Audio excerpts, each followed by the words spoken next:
এই দেশ তরুণদের দেশ। এখানে 18 কোটি মানুষের মধ্যে অর্ধেক মানুষ হলো 27 বছরের নিচে। চিন্তা করেন কীরকম তরুণ এই মানুষ, বাংলাদেশের মানুষ। এটি আমাদের সম্পদ। সারা দুনিয়া অবাক বিশ্বে আমাদের দিকে তাকিয়ে আছে, কখন আমরা তাদেরকে সাহায্য করব ওই তরুণদের পাঠিয়ে। কারণ সারা দুনিয়াতে তরুণদের অভাব, কোনো দেশে তো তরুণ নাই বলতে গেলে। কাজে তারা আমাদের দিকে তাকিয়ে আছে। এটাই হলো আমাদের সুবর্ণ সুযোগ, তাদেরকে এগিয়ে যেতে দেওয়া। তাদেরকে শুধু বাংলাদেশকে পরিবর্তন করে না, পৃথিবীকে পরিবর্তন করার সুযোগ তাদের কাছে এসছে। আমাদের কাছে দরখাস্ত আসছে, আমাদের কাছে এতজন পাঠান, আমাদের কাছে এতজন পাঠান, আমাদের কাছে যত পারেন পাঠান। এটা তো 2025 সালের কথা। 2026 সালে কি বলবে? 2027 সালে কি বলবে? হাত জোর করে করে আসবে। কারণ আমাদের তরুণটা ছাড়া পৃথিবীতে এত তরুণ দিতে পারে, এত তাজা শক্তি দিতে পারে, এত সৃজনশীল মানুষ দিতে পারে, এত বিশ্বস্ত মানুষ দিতে পারে, দেশ খুঁজে পাওয়া যাবে না। কাজেই সেই দেশকে গঠন করার দায়িত্ব আগামী সরকারকে নিতে হবে, পরবর্তী সরকারগুলোকে নিতে হবে। সেটার জন্য এই প্রস্তুতি হচ্ছে এই আমাদের সনদ। এই সনদের মাধ্যমে আমরা আরেকটা বড় কাজ করলাম। আমরা বর্বরতার থেকে সভ্যতায় আসলাম। আমরা এক বর্বর জগতে ছিলাম, যেখানে আইন কানুন ছিল না, মানুষের ইচ্ছায় যা ইচ্ছা তা করতে পারত। এখন আমরা সভ্যতায় আসলাম, এবং এমন সভ্যতা আমরা গড়ে তুলব মানুষ ঈর্ষার চোখে আমাদেরকে দেখবে। কাজেই সেটা এখন আমাদের পরবর্তী এই সনদ পরবর্তী জীবন আমরা কিভাবে গঠন করব তার উপর নির্ভর করবে। কিন্তু আমাদের ভবিষ্যৎ অত্যন্ত চমৎকার, শুধু আমাদের সমাজটাকে গঠন করতে পারলে। এই যে সবচেয়ে বড়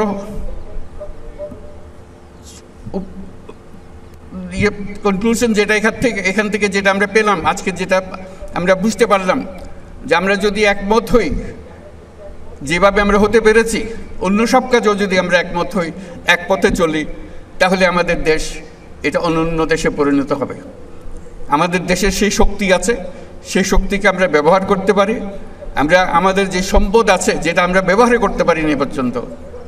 আমি বারে বারে যেটার কথা উল্লেখ করি, এটা হলো বঙ্গোপসাগর আমাদেরই অঞ্চল,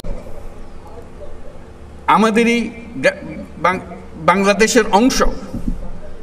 কোনোদিন আমরা খেয়াল করে দেখি নাই এই অংশে আমরা কি করি। এই অংশ অত্যন্ত সম্পদশালী অংশ। আমরা বলছি যে এটা আমরা পূর্ণ ব্যবহার করতে চাই, সম্পদকে আমরা এগিয়ে যেতে চাই। আমরা আর তর্ক বিতর্কের মধ্যে থাকতে চাই না। সেই জন্যই আজকে সনদ হলো। এই সনদ তর্ক বিতর্কের অবসান করবে। আমরা নিয়ম মতো চলে যাব। আমরা এখন নিয়ম মাফিক চলার জন্য তৈরি হয়েছি। এই নিয়ম যেন আজকে আজ সই করলাম, অনেক আলোচনার মধ্যে দিয়ে আমরা সই করলাম, এটা আমাদেরকে পথ দেখিয়ে দেবে। এই পথে আমরা চলব, তাহলে আমরা এই যে সম্পদ আছে সেই সম্পদের ব্যবহার করতে পারবো। আমি বারে বারে বলছি যে আমরা যদি গভীর সমুদ্র বন্দর করে দিই, তাহলে সারা দুনিয়ার জাহাজ আমাদের বন্দরে ভিড়তে হবে। আমাদের পণ্য সিঙ্গাপুরে খালাস করে দিয়ে চলে যেতে হবে না, অন্য দেশের পণ্য সিঙ্গাপুরে খালাস করে দিয়ে যেতে হবে না, আমার দুয়ার পর্যন্ত নিয়ে আসতে পারবে। এবং অন্যান্য দেশের যারা সুযোগ দিতে পারবে না, তাদের পণ্য এখানে দিয়ে যাবে, আমাদের এখান থেকে তারা নিয়ে যাবে। কাজে একটা বিরাট সুযোগ। আর বঙ্গোপসাগরে মাছেরও তো একটা বিষয় আছে। অন্য দেশের মাঝিরা এসে, আমাদের মৎস্যজীবীরা আছে, এসে আমাদের পানি থেকে তারা মাছ শিকার করে নিয়ে যায়। আমরা হাত করে তাকিয়ে থাকি, কিছু করতে পারি না। আমাদের মাছ দিয়ে যায়, আমরা আমাদের মাছ ঘরে আনতে পারি না। এটার থেকে তো আমাদের উদ্ধার পেতে হবে। সেই বঙ্গোপসাগরকে মিলিয়ে, তার উপকূলকে মিলিয়ে আমরা সমস্ত বাংলাদেশ পরিবর্তন করে ফেলতে পারি। আমাদের পরিকল্পনায় যদি আমরা মাতার বাড়ি কক্সবাজার সব কিছু মিলিয়ে, মহেশখালী সব কিছু মিলিয়ে আমরা যদি একযোগে বন্দর উন্নত করি, তাহলে পুরো এলাকা নতুন সিঙ্গাপুরে পরিণত হবে। এটা নির্ঘাত, এটার থেকে কেউ বাইরে যেতে পারবে না এবং সকল দেশের মানুষ এখানে আসবে। আমরা আমাদের অর্থনীতির অংশ হিসেবে আঞ্চলিক অর্থনীতি গড়ে তুলতে পারি। আমরা নেপালে, ভুটানে, সেভেন সিস্টার্সে তাদের সঙ্গে আর্থিক সম্পর্ক গড়ে তুলতে পারি শুধু এই বন্দরের কারণে, এই যোগাযোগের কারণে। তারাও সমৃদ্ধ হবে, আমরাও সমৃদ্ধ হব। কাজে এই সুযোগগুলো আছে যদি আমরা পথ মত ঠিক মতো চলতে পারি। সেই জিনিসটা আজকে আমাদেরকে দেখিয়ে দিল যে আমরা পারি। সেটাই হলো আজকের আমাদের যে শিক্ষা, যে আমরা যেটা চাই সেটা করতে পারি।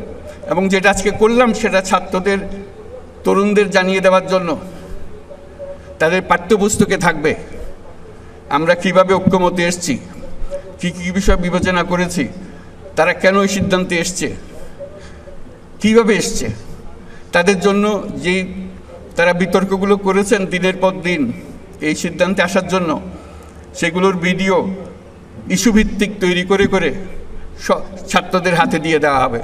তারা যেন দেখে তাদের নেতারা কিভাবে তাদের বিষয়গুলো বিবেচনা করছেন, কিভাবে সিদ্ধান্তে আসছেন, তারা যেন অনুপ্রাণিত হয়। আজকে শুধু অনুষ্ঠান না, সারা জাতি এটার থেকে অনুপ্রাণিত হবে, নতুন পথের দিশা পাবে যে আমরা ছোট জাতি না, কারো দয়া দাক্ষিণ্যে বেঁচে থাকার জাতি না, আমরা কারো কথার তলে থাকি না, আমরা আমাদের মতো চলি, মাথা উঁচু করে চলি এবং সারা দুনিয়াতে আমরা মাথা উঁচু করে চলব। সেই সামর্থ্য আমাদের আছে, আমরা অন্য দেশকে দেব, আমাদের সেই সামর্থ্য আছে। অন্য দেশ আমাদের কাছ থেকে শিখবে, সেই সামর্থ্য আমাদের আছে। আজকে যেই সনদ সই করলো, এটা বহু দেশ শিখতে আসবে, এটা আমি গ্যারান্টি দিয়ে আপনাদেরকে বলে রাখলাম। এই যে একটা উদাহরণ সৃষ্টি করলেন, এরকম আরও বহু উদাহরণ আমরা সৃষ্টি করতে পারি। সেই পথে আমরা যেন চাই। আমরা একটা মহান জাতি, সেই মহান জাতি হিসেবে নিজেদের মধ্যে অনুভব করতে হবে। কেউ যেন আমাদেরকে ধাক্কা দিয়ে চলে যেতে না পারে, আমাদের দেখলে সম্মান করে, মাথা নিচু করে থাকে। এত জিনিস তোমরা কি করে করলে? এখনও তারা চিন্তা করে যে তারা এত কিছু কিভাবে করলো, এই অভ্যুত্থান করলো, একটা এত বছরের সরকারকে ফেলে দিল, পালিয়ে গেল সরকার, একটা নতুন সরকার করলো, একটা নতুন সনদ করলো, এত কিছু করলো তারা। এটি অবাক বিস্ময়ে তাকাচ্ছে। আমরা নির্বাচনের কথা বলেছি, এই সুর, যে সুর আজকে আমরা এখানে বাজালাম, সেই সুর নিয়ে আমরা নির্বাচনের দিকে যাব। ঐক্যের সুর, ঐক্যের সুর দিয়ে আমরা নির্বাচনের দিকে যাব। ফেব্রুয়ারিতে নির্বাচন হবে এবং এই ঐক্য যেন বজায় থাকে। আজকে ঐক্যমত্যে আমরা যেরকম সনদ করলাম, এই রাজনীতির ব্যাপারেও, নির্বাচনের ব্যাপারেও আপনারা রাজনৈতিক নেতারা বসে, বিভিন্ন দলের নেতারা বসে একটা সনদ করেন কিভাবে নির্বাচন করবেন।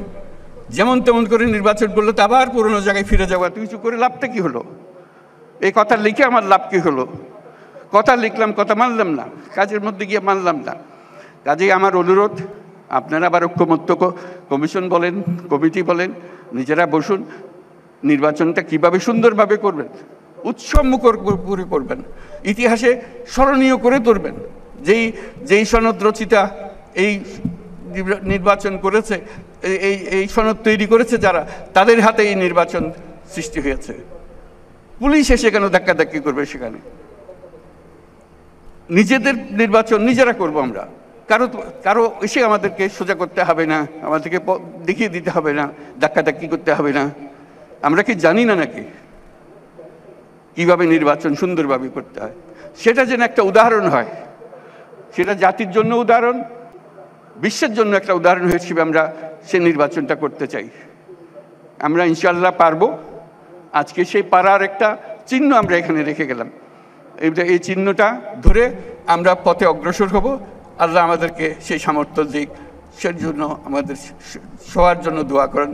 যারা আজকে শুনছেন, দূরে দূরে আছেন, মন ঠিক করেন যে এই যে ঐক্যমতের মাধ্যমে যে কঠিন কঠিন কাজ সমাধা করা যায়, আমরা যে বর্বরতার থেকে সভ্যতায় এসেছি তার প্রমাণ রাখা যায়, কার্যে প্রমাণ করতে হবে। এখন তো কাগজে আমরা প্রমাণ করলাম, সেই সভ্যতা আমরা নিয়ে আসতাম। এখন কাজে প্রমাণ করতে হবে যে আমরা সেই সভ্যতা অর্জন করেছি।